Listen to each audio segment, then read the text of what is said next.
സ്വാശ്രയ കോളേജുകൾക്കെതിരെ വിദ്യാർത്ഥികളുടെ സമരം നടക്കുകയാണല്ലോ. അതെ. മുൻപന്തിയിൽ നിൽക്കുന്നത് മുഖ്യനെ പിന്തുണയ്ക്കുന്ന കേസയാ. അത് വിദ്യാഭ്യാസ മന്ത്രിയായ അച്ഛനെതിരുള്ള മുഖ്യന്റെ കളിയാണ്. ആ സമരം വഷളാക്കണം. അതെന്നെയല്ലടാ ബാധിക്കുക. ഞാനൊന്ന് പറഞ്ഞോട്ടെ. സമരം ചെയ്യുന്ന വിദ്യാർത്ഥികളെ പോലീസുകാരെ കൊണ്ട് നമ്മൾ തല്ലിച്ചതയ്ക്കുന്നു. ആഭ്യന്തരം കൈയടക്കി വെച്ചിരിക്കുന്ന മുഖ്യനെതിരെ വിദ്യാർത്ഥികൾ തിരിയും. കേരളമാകെ ആളിപ്പടരുന്ന വിദ്യാർത്ഥി സമരത്തിന് മുന്നിൽ മുഖ്യൻ മുട്ടിമടക്കും. സാറിന്റെ ബുദ്ധി കൊള്ളാം, പക്ഷെ മുഖ്യൻ പറയുന്നതല്ലേ പോലീസ്. പിന്നെ ഞാൻ പറഞ്ഞാ കേൾക്കുന്ന പോലീസുകാരും ഉണ്ട് ജോസഫേട്ട. ASP അർഷൻ എനിക്ക് വളരെ വേണ്ടപ്പെട്ട ആളാ. ഞാൻ അച്ഛനോട് പറഞ്ഞിട്ടില്ല നമ്മുടെ മീനൂട്ടിക്ക് വേണ്ടി.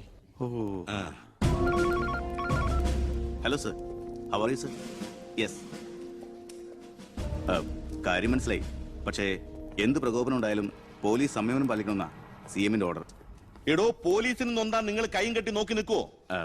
അത് പിന്നെ പ്രത്യേകിച്ച് പറയണോ? എങ്കിൽ പോലീസിന് നോവും. പിന്നെന്താ ചെയ്യേണ്ടെന്ന് അറിയാമല്ലോ. ഇതാണ് കുശാഗ്ര ബുദ്ധി.